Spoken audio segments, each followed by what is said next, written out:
anak-anakku yang Bapak kasih dan dikasih oleh Tuhan Yesus, selamat pagi.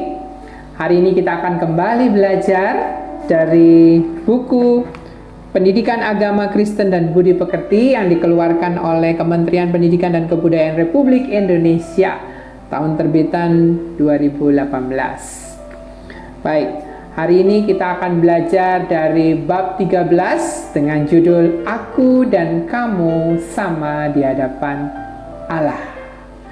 Sebelum kita mulai pelajaran, mari kita berdoa terlebih dahulu. Bapa yang baik, Engkau yang menciptakan seluruh manusia di dunia ini. Engkau yang menciptakan kami. Ajar kami Tuhan mengerti bahwa Engkau Allah yang memandang semua orang sama. Engkau Allah yang mengasihi dengan sama semua manusia. Kiranya melalui pelajaran ini kami belajar untuk bisa menerima semua sesama kami. Di dalam nama Tuhan Yesus kami berdoa. Amin. Oke, hari ini kita akan belajar ya, dengan tujuan mensyukuri kehadiran Tuhan. Bukan hanya dari keluarga, tapi dalam berbagai keragaman suku, ya, bangsa, agama, dan juga memberikan yang kedua contoh toleransi terhadap orang lain yang berbeda. Nah, selanjutnya kita melihat dan belajar juga untuk menolong sesama yang berbeda-beda. Berikutnya kita belajar juga menjelaskan bahwa Allah menciptakan manusia itu berbeda-beda dan menjelaskan tujuan Allah memberikan berbagai kebudayaan yang berbeda. Kemudian menjelaskan bahwa manusia memiliki kedudukan yang sama di hadapan Allah. Walaupun kita berbeda, kita sama di hadapan Allah. Kemudian memberikan contoh bergaul dengan sesama yang berbeda budaya, suku, agama, dan bangsa. Nah, selanjutnya kita juga harapannya bisa menyanyikan lagu rohani yang menunjukkan ucapan syukur atas berbagai budaya, suku, agama, dan bangsa yang ada. Oke anak-anak, kita akan melandasi pelajaran hari ini dari firman Tuhan yang diambil dari Lukas 19 ayat 1 sampai 10 dan juga Galatia 3 ayat 28. Mari kita akan menyanyikan lagu ini sebagai pembukaan untuk pelajaran kita.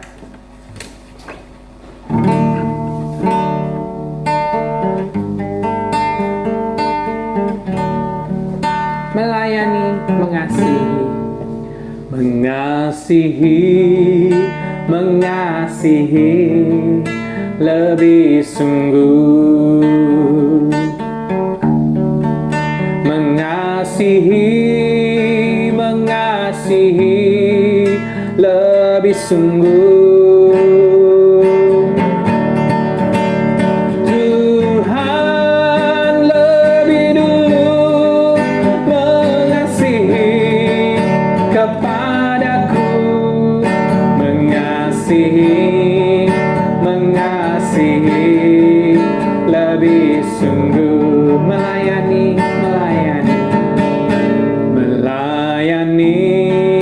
melayani lebih sungguh. Melayani, melayani lebih sungguh. Tuhan lebih dulu melayani kepadaku.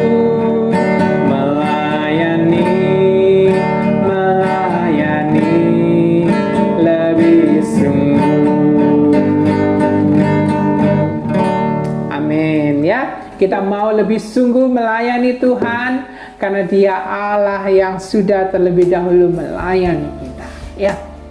Kalau dalam pelajaran sebelumnya kita belajar untuk menolong orang lain yang berbeda dengan kita. Kita juga sudah belajar bagaimana kita bertoleransi kepada mereka. Nah, pada pelajaran kali ini kita akan belajar bahwa semua itu kita lakukan karena kita semua sama derajatnya di hadapan Allah. Yuk kita belajar bersama-sama. Kalau pada pelajaran sebelumnya, kita sudah belajar bahwa setiap manusia itu berbeda.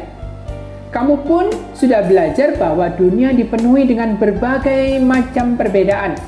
Namun ada satu hal yang sama, yaitu bahwa semua manusia sama nilainya, derajatnya di hadapan Allah.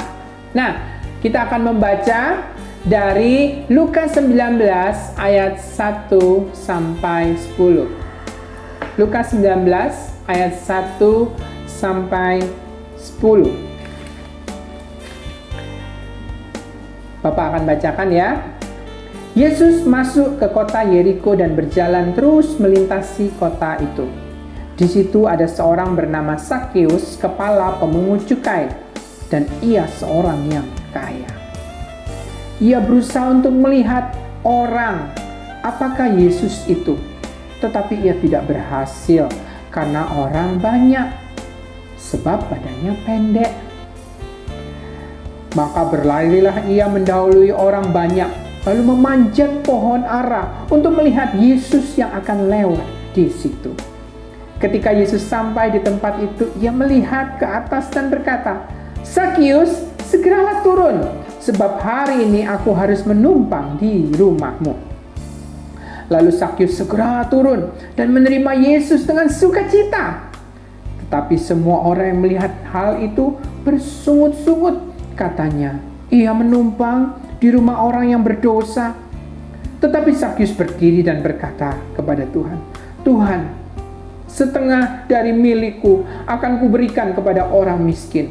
Dan sekiranya ada sesuatu yang kuperas dari seseorang yang akan kukembalikan 4 kali lipat."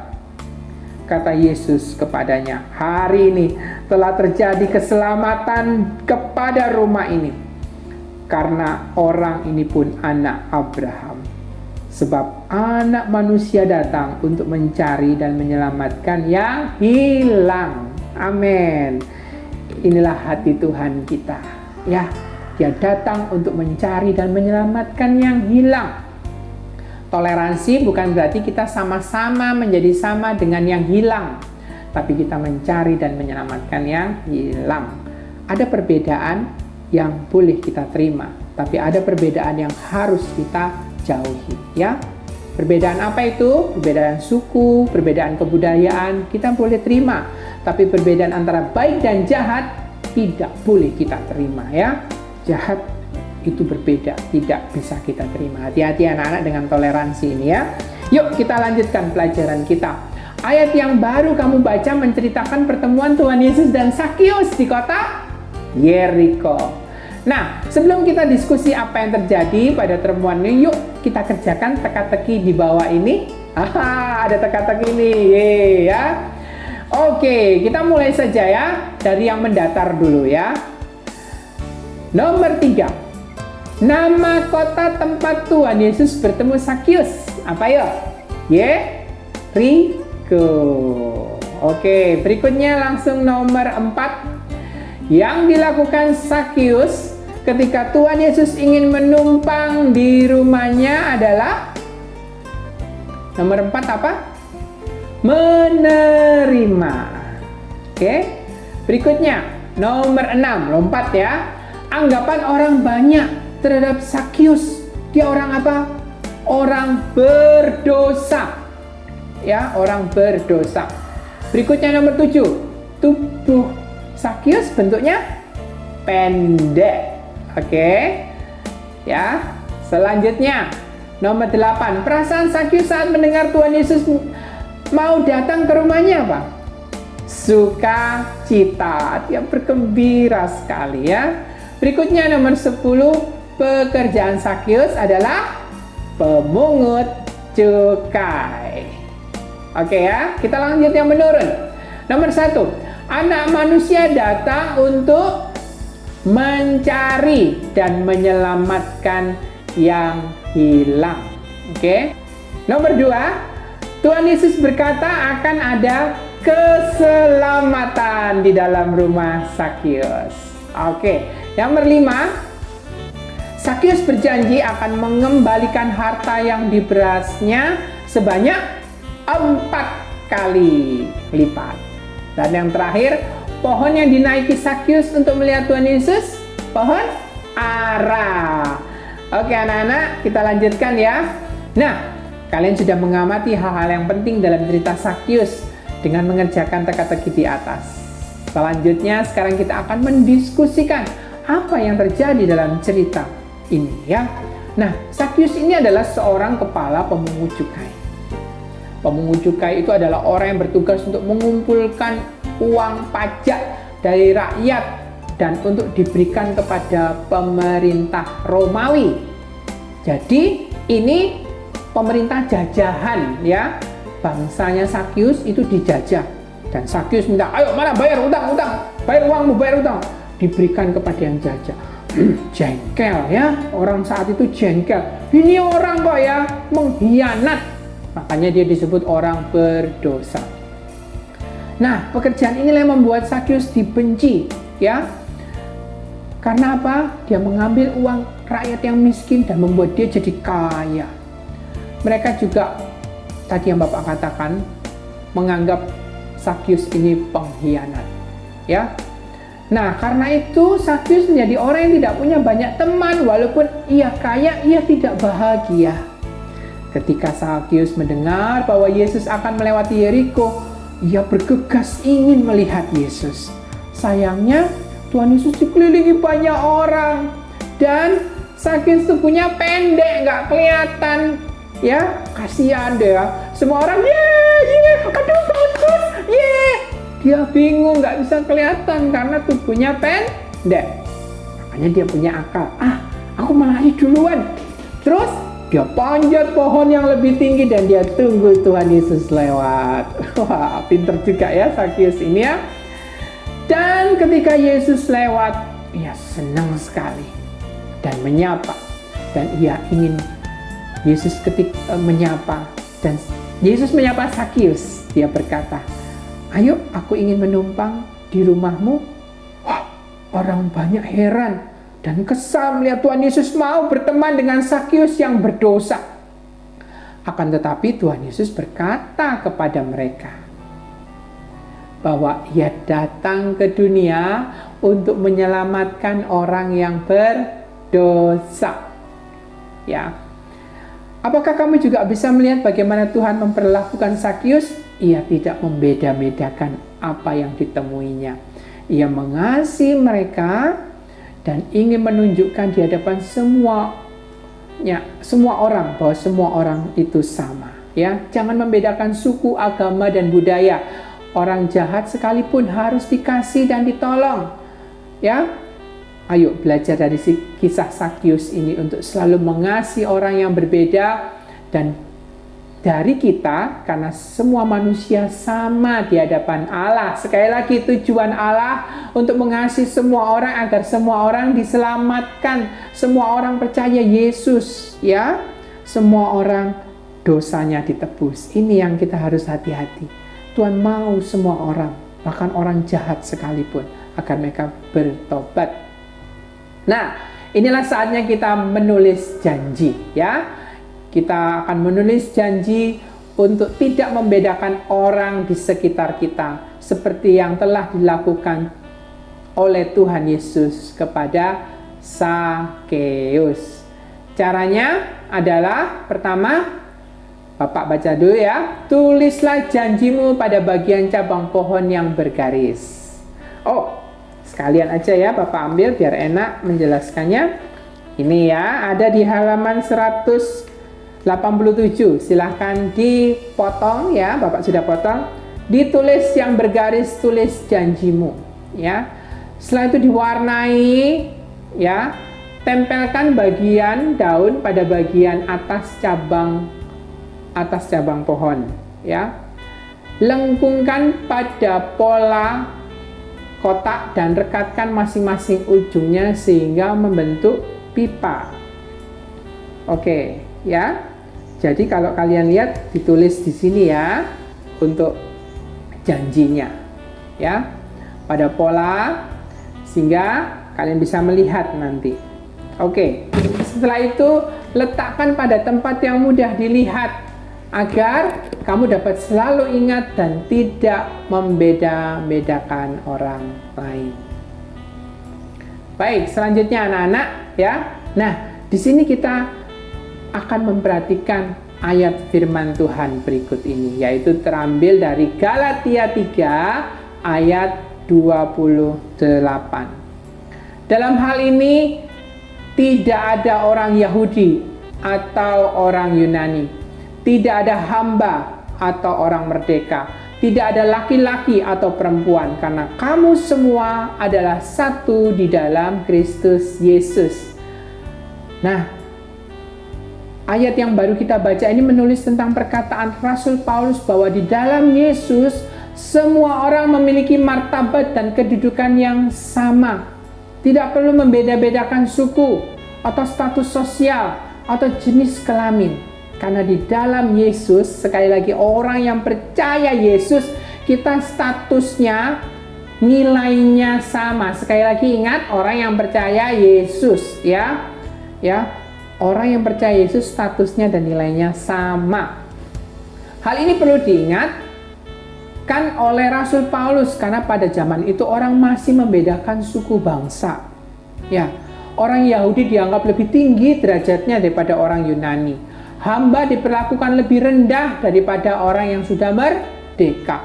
Laki-laki dianggap lebih tinggi derajatnya daripada perempuan. Mereka semua sudah terikat dalam persekutuan orang percaya. Akan tetapi budaya dan kebiasaan ini ya, saat ini masih mereka bawa ke dalam persekutuan. Itulah sebabnya Rasul Paulus mengingatkan mereka bahwa di hadapan Allah semua orang sama derajatnya. Ya anak-anak, ini yang perlu kita mengerti, bahwa di hadapan Tuhan semua orang sama derajatnya.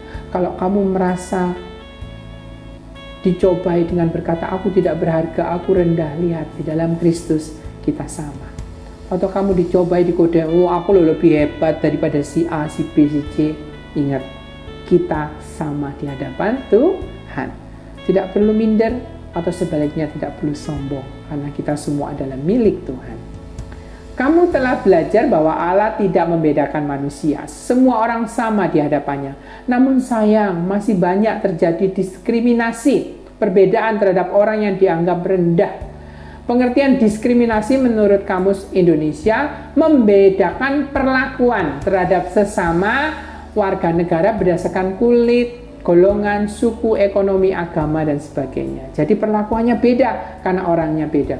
Nah, ada beberapa tindakan diskriminasi yang sering dilakukan. Contohnya jenis kelamin ya. Berbeda sikap dan perlakuan terhadap sesama manusia berdasarkan jenis kelamin. Nah ini ya, jadi derajatnya dibedakan. Padahal sama ya, tentu ada perbedaan cara untuk memperlakukan seorang laki-laki dan seorang wanita. Caranya saja, tapi kita menghargainya sama karena mereka adalah ciptaan Tuhan. Rasial, membedakan sikap dan perlakuan terhadap kelompok masyarakat tertentu karena perbedaan warna kulit. Yang kulit putih lebih dihargai dari yang kulit berwarna. Nah, ini ada enggak? Ada, sampai sekarang ada. Tetapi kita yang sudah di dalam Kristus, kita yang sudah ditebus dosanya oleh Tuhan Yesus, kita harus belajar untuk menyatakan kasih Allah yang sama. Berikutnya, sosial, membedakan sikap terhadap sesama berdasarkan kedudukan sosial. Contohnya kaya, miskin, pejabat, atau pelayan. Ya, ingat ketika kamu mulai diserang dengan nilai-nilai dunia ini, marilah kita dengan penuh kasih. Sekali lagi, kasih itu kan melenyapkan ketakutan. Loh, kalau kita masih takut, berarti kita mungkin belum hidup dalam kasih Allah. Kita masih hidup dengan diri sendiri. Kalau kita hidup dengan kasih Allah, siapapun kita akan berani menghadapi. Tapi bukan dengan gagah-gagahan, tapi dengan penuh hormat. Kita datang dengan penuh sopan santun. Ya. Nah, karena itu mari kita belajar dari tokoh dunia yang bernama Martin Luther King ya. Coba kita perhatikan kisahnya berikut ini. Jadi Martin Luther King ini adalah seorang pendeta kulit hitam dari Amerika. Dia dilahirkan pada tanggal 15 Januari 1929. Nah, King adalah anak dari pendeta Martin Luther King Senior dan Alberta William King. Ya, dia menyelesaikan pendidikan di Morehouse College dalam bidang sosial dan dalam seminari di Kaiser Peninsula dan berhasil meraih gelar sarjana teologi ya pada tahun 1951. Sementara doktornya pada Universitas Dr. Boston dalam teologi sistematik pada tahun 1955. Nah, Martin Luther ini dikenal dengan kegigihannya memperjuangkan hak asasi manusia bagi orang kaum Afro-Amerika. Dia dengan lantang melawan perbedaan warna kulit yang sering dilakukan oleh orang kulit putih Amerika saat itu. Dan aksinya yang paling terkenal ketika pendeta gereja baptis ini memimpin demonstrasi pemboikotan bus di Birmingham pada tahun 1955. Pada aksi itu dilakukan tanpa kekerasan. Ayah dari 4 anak tersebut terinspirasi ajaran Mahatma Gandhi. Kalau kita ingat Mahatma Gandhi di India, dia pun terinspirasi dari ajaran Tuhan Yesus, khotbah di bukit. Berbahagialah orang yang miskin di hadapan Allah karena mereka yang punya kerajaan Allah. Bapak negara India yang gigih melawan kolonialisme tanpa kekerasan. Aksi pemboikotan dipicu oleh peristiwa penolakan 2 gadis kulit hitam, Claude Colvin dan Rosa Parks. Mereka menolak menyerahkan kursi kepada orang kulit putih. Dan menurut hukum Jim Crow saat itu kursi bus harus diberikan kepada orang kulit putih. Nah, perbedaan tersebut ditentang oleh King dan kemudian menyuruhkan boykot selama 385 hari. Situasi menjadi tegang sehingga King ditangkap selama kampanye, rumahnya dibom oleh karena tidak menyukai aksi King. Kasus tersebut berakhir di pengadilan dan memutuskan untuk mengakhiri perbedaan warna kulit dalam semua bis umum di Montgomery. Peristiwa tersebut berarti semakin membuka kesempatan orang kulit hitam untuk mendapat hak yang sama. Sehingga pada tahun 1957 ia terpilih sebagai presiden dalam konferensi kepemimpinan Kristen Selatan. Nah, ini adalah sebuah organisasi yang dibentuk untuk memperjuangkan hak-hak sipil masyarakat Afro-Amerika. Pada tahun antara 1957 hingga 1968, King berbicara lebih dari 2.500 kali mengenai ketidakadilan dan perbedaan warna kulit. Akibatnya King ditahan lebih dari 20 kali. Ketika di penjara Birmingham, ia menulis surat yang berjudul Letter from a Birmingham Jail, sebuah cerita tentang perjuangan kaum negro. King berencana untuk memperjuangkan kaum negro akan mendapatkan hak pilih dalam pemilu. King ini sangat pandai berpidato. Pidatonya yang berjudul I Have Dream membuatnya semakin terkenal. Puncak penghargaan kepada King terjadi ketika ia dianugerahi Nobel Perdamaian 1963. Nah, penghargaan ini membuat menjadi orang yang termuda yang menerima Nobel. Sehingga pada bulan April tanggal 4 1968 King ditembak mati ketika sedang melakukan aksi di Memphis. Rasa kehilangan terhadapnya memunculkan banyak kerusuhan dan pemberontakan di berbagai kota di Amerika. Namun 10 tahun setelah kematiannya, pemerintah Amerika menetapkan sebagai hari libur untuk mengenang perjuangannya, Hari Martin Luther King, yang diperingati setiap Senin ketiga bulan Januari, dekat dengan tanggal lahir King. Ya, ini adalah salah satu contoh anak-anak orang yang berjuang untuk menyatakan derajat yang sama di antara manusia. Nah, sekarang coba kita tulis hal yang menarik dan kita bisa teladani pada gambar di bawah ini. Ya, dari Martin Luther King. Nah, kira-kira apa yang kita bisa tulis dan teladani dari Martin Luther King? Yang pertama apa? Menolak perbedaan. Ya. Berikutnya apa? Tidak takut menderita. Berikutnya apa? Melawan tidak dengan kekerasan. Oh ya, melawan tidak dengan kekerasan. Berikutnya apa? Melawan yang tidak benar. Sekali lagi, bukan melawan yang benar, tapi melawan yang tidak benar. Ya. Apalagi setia sampai mati. Wow, banyak sekali ya nilai-nilai yang sudah kita dapatkan ya. Nah, sekarang saatnya coba kita akan setelah mempelajari bagaimana Martin Luther berjuang untuk mewujudkan mimpinya tentang persamaan hak untuk orang warga kulit hitam di Amerika. Sekarang saatnya kamu juga belajar mewujudkan impimu untuk memperjuangkan persamaan hak dan derajat. Kamu dapat memulainya dari hal yang sederhana dengan orang-orang yang ada di dekatmu. Nah, oke?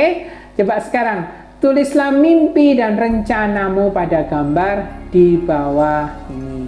Apa mimpimu untuk dunia ini? Apa?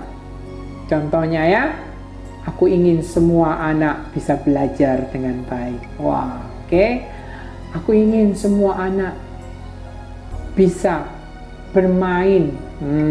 Bisa bermain karena saat ini ada wabah sehingga mereka tidak bisa bermain. Apalagi coba, aku ingin semua anak punya tempat tinggal yang baik dan layak, yang bersih. Ya, oke, itu tadi beberapa. Kalian bisa tulis sendiri yang lain. Nah, saat aku besar, aku ingin menjadi apa coba? Kalian besar ingin menjadi apa? Yang bisa membantu banyak orang, yang bisa mencurahkan kasih kepada banyak orang. Hal yang kecil-kecil, contohnya, aku ingin menjadi orang yang membuat pabrik sabun, sehingga banyak anak-anak yang bisa mandi dengan bersih. Oh, bisa kan? Dari sabun aja menjadi itu. Aku ingin menjadi seorang pilot yang bisa membawa banyak orang pergi dari satu tempat ke tempat lain. Nah, kasih 2 aja ya. Satu lagi mungkin ada, aku ingin mengajar. Waduh, seperti Bapak ya, sehingga banyak anak mengerti, banyak anak menjadi pintar. Baik, terakhir kita akan menjawab pertanyaannya ya. Nomor 1, mengapa Sakyus dibenci oleh orang banyak? Karena dia seorang pengkhianat bangsa dan seorang yang berdosa. Karena dia seorang pengkhianat bangsa dan seorang yang berdosa. 2, apa yang menyebabkan Tuhan Yesus mau menumpang di rumah Sakyus? Karena Tuhan Yesus mau menyelamatkan Sakyus. Karena Tuhan Yesus mau menyelamatkan Sakyus. 3, tuliskan 2 hal yang dapat kamu lakukan untuk mengasihi orang yang berbeda suku. Apa yang bisa kamu lakukan? Pertama, menyapa dan mau bermain bersama-sama ya. Menyapa yuk, walaupun berbeda suku, dan mau bermain bersama-sama. Yang kedua, apa yang bisa kamu lakukan? Berdoa dan menolong saat dia kesulitan. Berdoa dan menolong saat dia kesulitan. Nah, nomor 4, apa yang dapat kamu pelajari dari Galatia 3 ayat 28? Apa yang dapat kamu pelajari?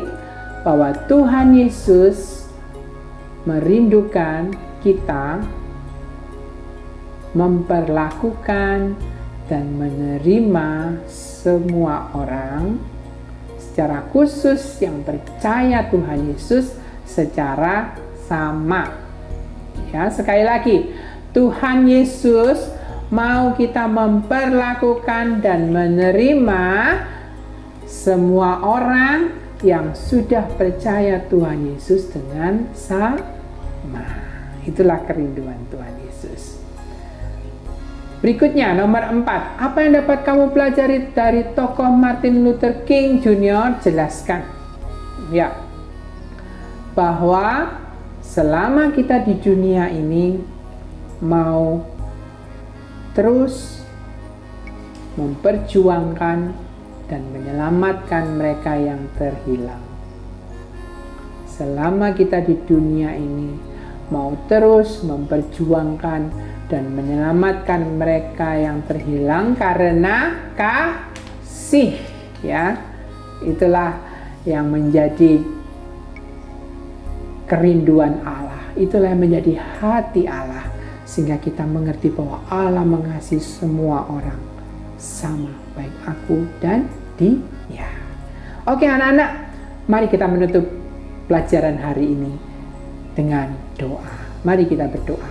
Tuhan Yesus, terima kasih Engkau mengajarkan kami pada hari ini bahwa semua orang sama di hadapan-Mu.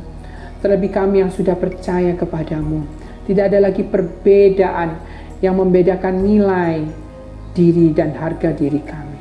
Ajar kami Tuhan untuk menghargai semua orang dengan sama. Dan ampuni kami kalau seringkali kami membedakan. Berikan kami kekuatan Tuhan untuk menyatakan kasih-Mu, menyaksikan kasih-Mu kepada orang-orang di sekeliling kami yang masih belum mengenal akan kasih-Mu. Terima kasih Tuhan Yesus. Di dalam nama Tuhan Yesus kami berdoa. Amin. Baik anak-anak, terima kasih sudah mengikuti pelajaran hari ini. Sampai jumpa di pelajaran berikutnya. Tuhan Yesus memberkati.